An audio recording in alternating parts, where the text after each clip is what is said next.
Buenos días con todos, estamos aquí con Mercedes Arauz. ¿Cómo estás, Mercedes?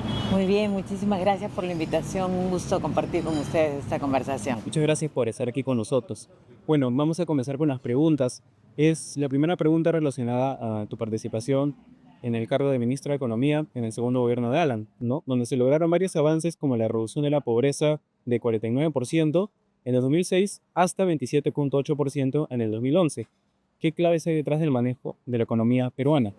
Bueno, las claves empiezan con una reforma que es de los 90, que es el capítulo económico de nuestra Constitución, que le da un marco muy claro a la promoción de la iniciativa privada y la libertad económica en general, ¿no? Y una economía social de mercado.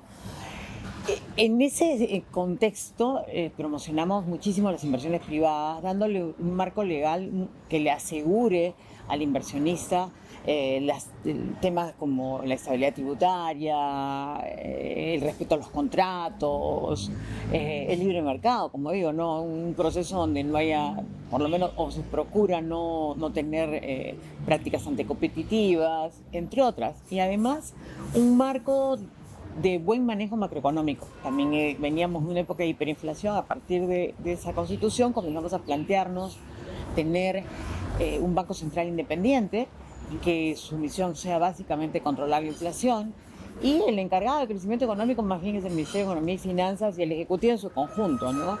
El Ministerio sí manejando su déficit fiscal con mucha prudencia, con las leyes de manejo prudencial que tenemos, digamos, la ley más importante es la de estabilización fiscal, ¿no? Es una ley que nos permite tener un máximo de déficit fiscal en épocas normales de menos 1% nada más, aunque ahora ya nos estamos saltando esa norma, ¿no? Entonces, digamos que ese espacio hizo posible que la atracción de inversiones en el Perú fuera muy grande.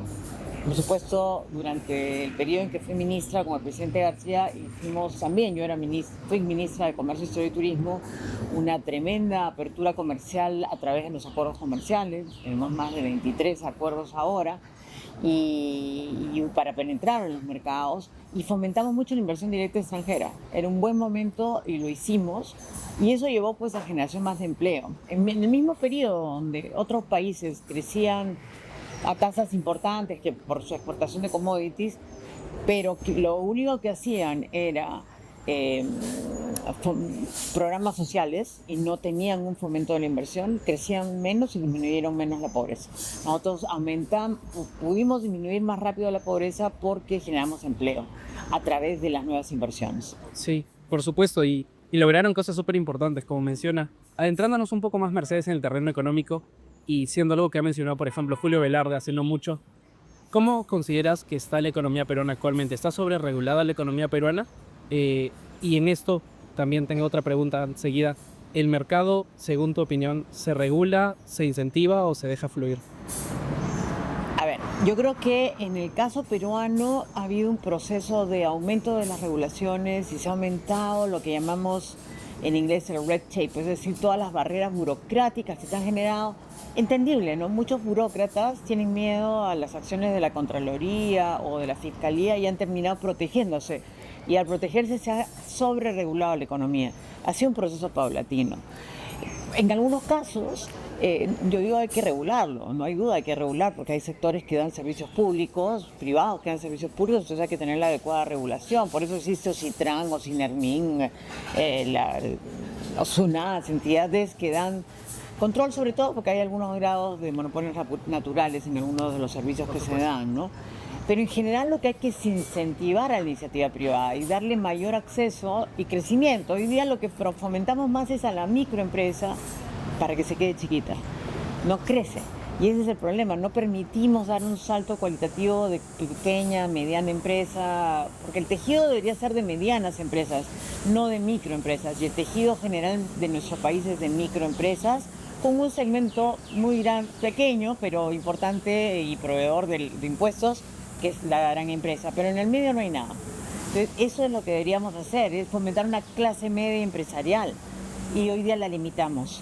Y ese es el problema que hace que el Perú no siga en ese ritmo de crecimiento, mantengamos un alto grado de informalidad y bueno, no podemos disminuir la pobreza, ¿no? Más bien nos quedamos en el segmento de los vulnerables, ¿no? Entonces hay un número abundante de microempresas y también un número grande de grandes empresas y no hay nada como un punto medio. Exacto, el número de las grandes empresas no es tan grande, más bien quisiéramos que fuera más, porque ahí se genera más bien otro problema, que hay alta concentración de los mercados y pueden monopolizarse en los mercados, ¿no? Entonces eso tampoco nos gusta. Yo creo que la gran empresa debe aumentar, pero a partir de cambiar el tamaño, digamos, que sea más chiquito el número de las micro y más grande el grupo, digamos, de las medianas, que querían ser las que soporten en la economía del Perú, ¿no? Entiendo. Bueno, hablando de cargos actuales en el Ministerio de Economía, ¿no? ¿Qué opina del ministro José Arista? Mira, es mi amigo personal y yo lo he conocido como un ministro, como viceministro de Hacienda. Era un viceministro muy preocupado de hacer posible que no estuviéramos fuera de la regla fiscal.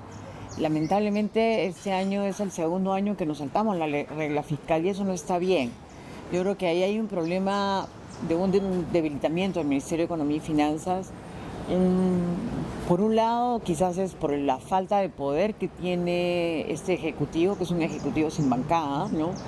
Y sin capacidad de negociación adecuada, porque aparentemente aprendieron el modelo castillista, o son del modelo castillista la mayor parte de ese equipo, que pretenden que consiguen los votos de los congresistas a través de prebendas, ¿no? Y en vez de negociar adecuadamente las reglas, ¿no? En el caso del MEF, lamentablemente ha aceptado goles, para decirlo así, en contra del desarrollo del país. Lo de Petroperú es un caso, lo del tema del déficit fiscal es otro caso, y tiene una mirada que busca solamente cobrar impuestos, muy hacendaria y poco desarrollo y de fomento de la inversión. Y José Arista toma justo la posta de un polémico Contreras Miranda. Claro, y Contreras venía del Banco Central, no es que fuera un mal economista, sino que no tenía fuerza.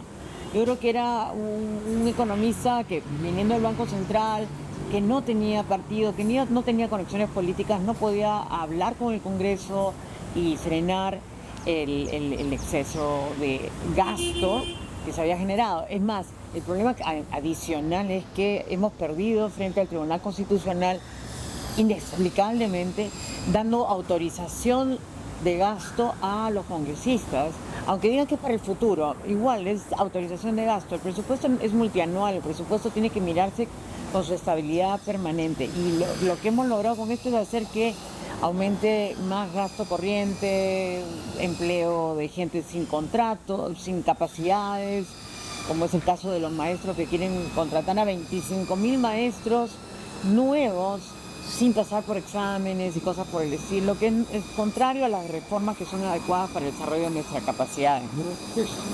Correcto, y en esa línea, yendo al plano internacional, ¿cómo percibe, por ejemplo, la ola liberal que viene con Donald Trump en Estados Unidos ahora y también con Milei en Argentina, por ejemplo? Bueno, yo no la llamaría una ola liberal, yo la diría una ola populista más bien.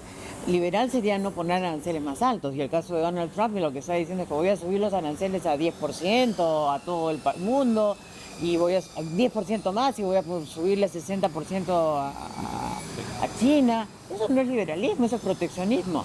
Eso nunca ha sido una mirada liberal. Una mirada liberal es la que creo la que teníamos nosotros, una mirada donde establecíamos reglas claras, ¿no? No queríamos convertir eliminar el Banco Central. Nosotros convertimos al Banco Central en una entidad fuerte, con capacidad de control fiscal, monetario, y es lo que vemos con el buen trabajo de Julio Velarde y su equipo, que es de primera, ¿no?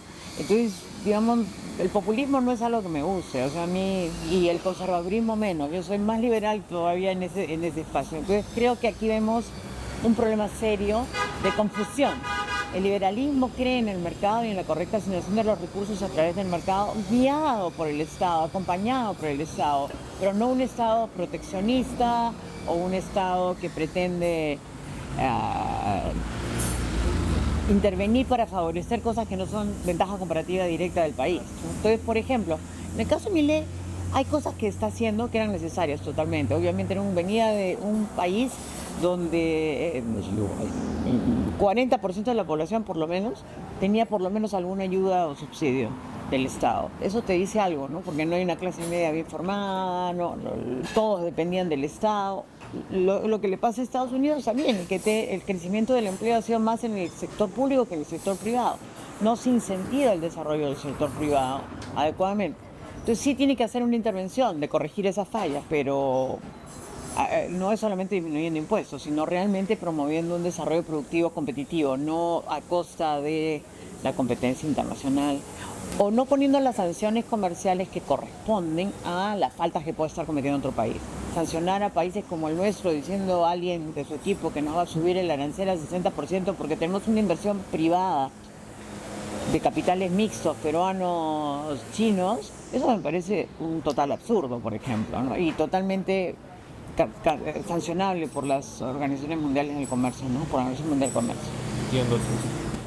¿Siente que será recordada como le hubiese sido ser recordada cuando empezó en la política? Ojalá, porque creo que hice algo. Yo creo que buena parte del trabajo importante que hicimos durante el periodo que estuve en el Ministerio de Comercio Exterior y Turismo fue abrir a muchos mercados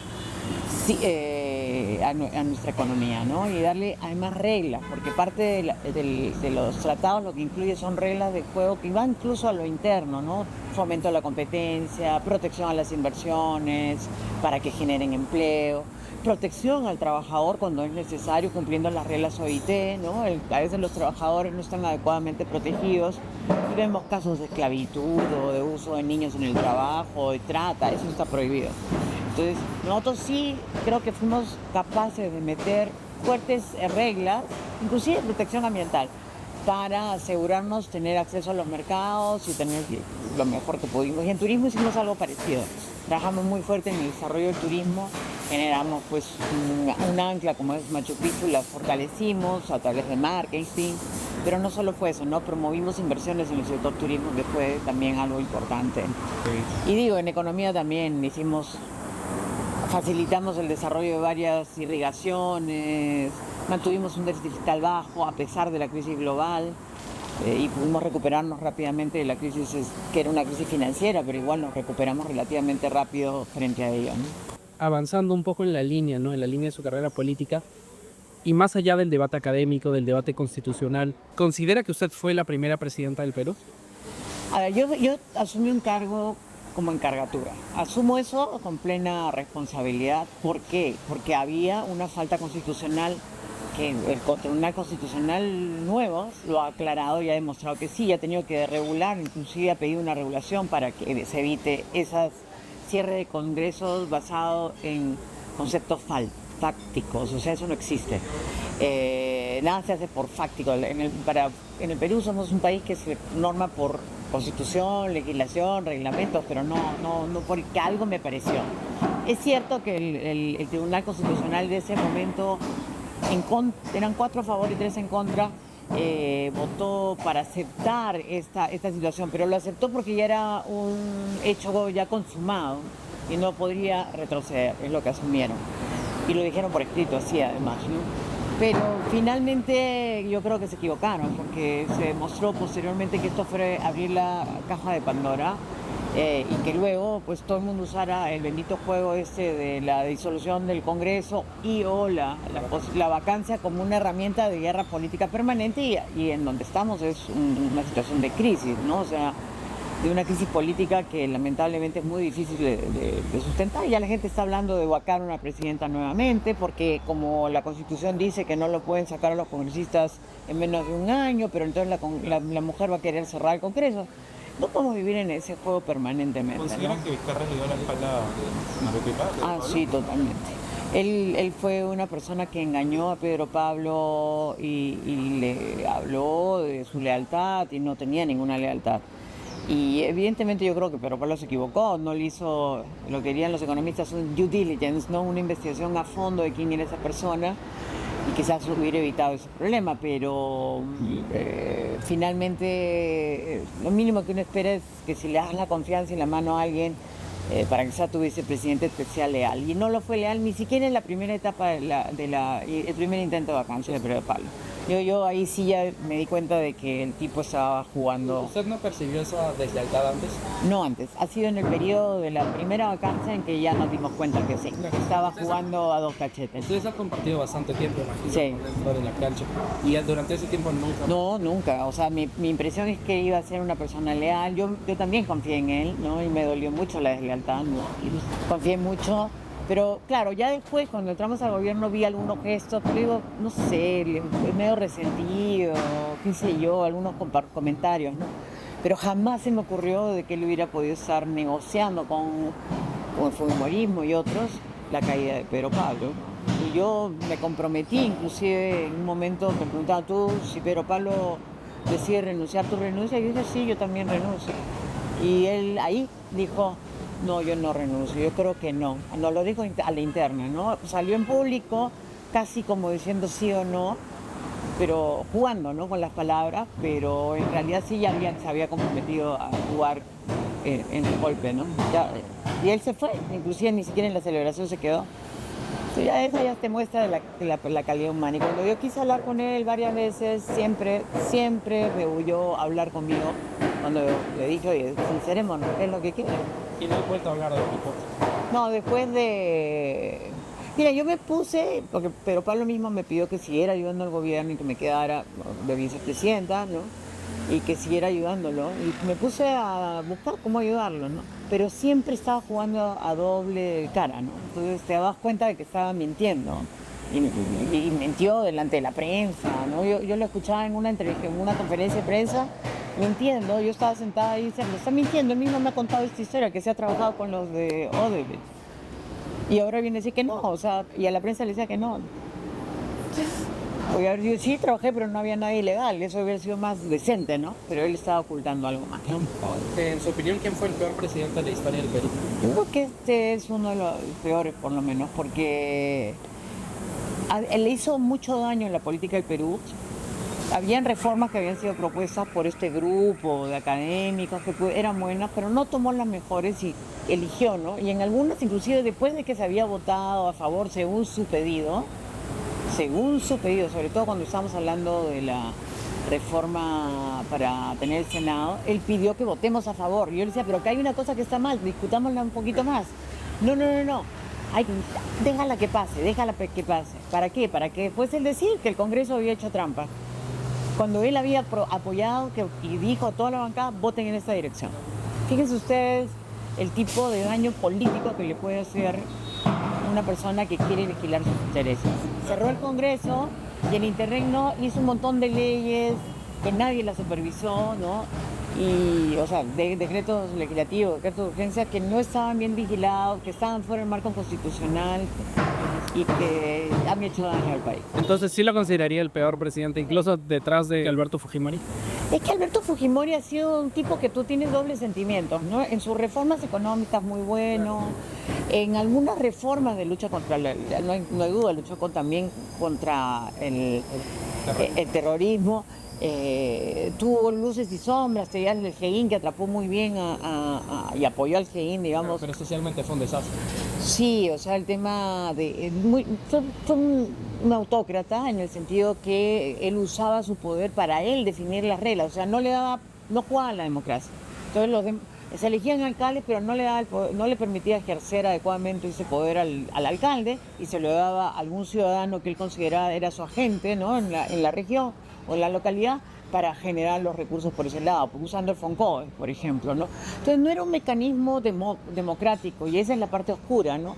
Y en la parte del terrorismo, evidentemente también, si bien no tuvo la violencia previa, yo diría, hubo casos que él le dio el soporte, lo del Grupo Colina y esas cosas, ¿no? Que eso fue lo trágico, ¿no? O sea, él no debió darle el soporte a aquellos que actuaban en contra de un marco constitucional, ¿no? Eso estuvo mal. ¿Debería renunciar Dina Boluarte de la presidencia?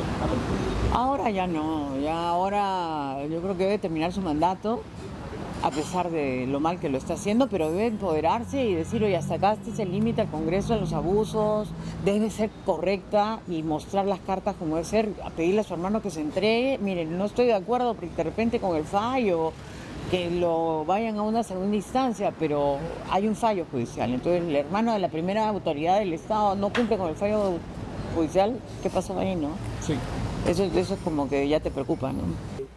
Viéndolo en retrospectiva, no ha dudado nunca de la decisión que tomó de apoyar un Congreso que, si bien la medida de Vizcarra era populista y se descubrió luego que es una persona que miente y que le hizo mucho daño al país, por otro lado estaba un Congreso fujimorista también, opositor y históricamente polarizante.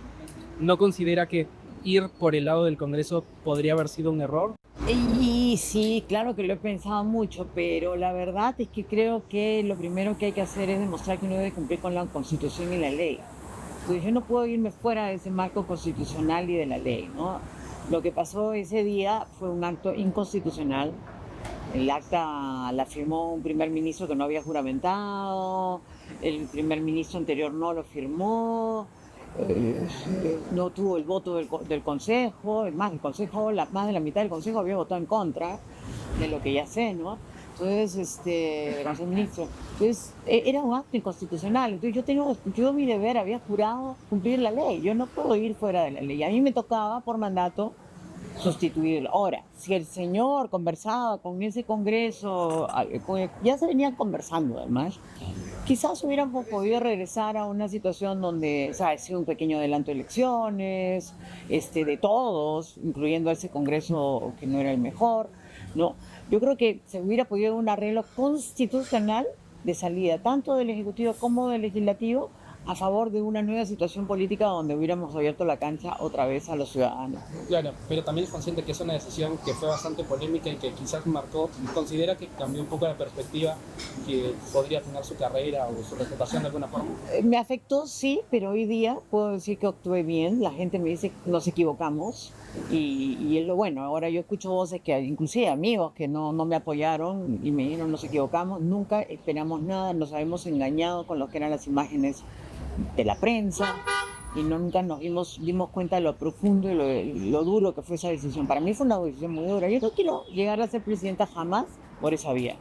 Si por mí fuera, no lo voy a hacer ahora porque no tengo la intención, no estoy en ningún partido, pero si intentara ser presidenta lo haré por el voto popular. Nunca lo haré por una trampa o una traición a la patria, ¿no? ¿Considera que el salario de los congresistas es razonable o es desmedido? Lo que pasa es que hoy día tenemos malos congresistas, ¿no? Son gente que jamás ha estado en la política, que no ha hecho una carrera política por ese cambio de la no reelección a congresistas. Y ellos más bien se han aumentado un montón a través de bonos y cosas por el costado, engañando, ¿no? No es transparente. Yo creo que los salarios deben ser, oye, si es una persona capaz que ha sido gerente de una empresa, un gerente de una empresa cuánto gana y decide decidir hacer el sacrificio para llegar a la política, no digo que gane igual, pero que tenga un salario adecuado, ¿no?, para cubrir sus costos. No engañando, o sea, no es porque yo tengo que tener el pedacito de acá para que me cubra el extra adicional, tengo un servicio adicional que me cobro, o hay los mochazuelos que le roban la plata a sus trabajadores. Eso no debe entrar a la política, ¿no? Entonces deberíamos tener gente que esté preparada y capaz de entregar lo mejor de sí a la política. Y digo, un salario decente no implica pues tener un salario extraordinario, ni igual que un gerente en una empresa, pero de un nivel que no hay posible atracción de buenos funcionarios a la política, ¿no? Ni a la gestión pública tampoco, ¿no? Mercedes, hablabas de hace un momento de la carrera hacia la presidencia, ¿no? Y que no le gustaría ser presidenta por cómo se dieron los hechos en el año 2019. Sin embargo, ¿usted sí consideraría ser presidenta? No, ahora, la verdad he tomado una decisión de vida de orientarme más en mi actividad académica y privada, ¿no? Y estoy feliz en eso. ¿Y lo descarta totalmente? No sé si aquí a 10 años se me ocurra de nuevo para entrar a la política y creo que podría ser, porque lo habría de descartar, pero hoy día no. Hoy día estoy totalmente decidida a estar metida en mi actividad privada y en mi vida académica, que es lo que a mí me gusta, ¿no? Creo que ahí aporto más que participando en una carrera política per se, ¿no? Ahí además hay que hacer una cosa que creo que es clave. Elegimos siempre de manera personalista y lo que debemos elegir son equipos. A mí me interesa, por eso este desastre de tener vientres de alquiler y todo. Yo creo que hay que buscar gente que tenga los mejores equipos para realizar las mejores políticas públicas y capacidad de negociación. O sea, los partidos políticos eran eso, ¿no? Formación de cuadros para ejercer la gestión pública. Y hoy día ya no lo tenemos. Hoy día no tenemos esos cuadros en 40 partidos políticos. Bien difícil. Hicimos una dinámica con el expresidente Pedro Pablo Kuczynski Un poquito. y queríamos saber si podíamos hacerla con usted también, que es por mencionar el nombre de un personaje de la política y usted lo describe en una palabra. A ver, ¿qué me sale? Ok, perdón.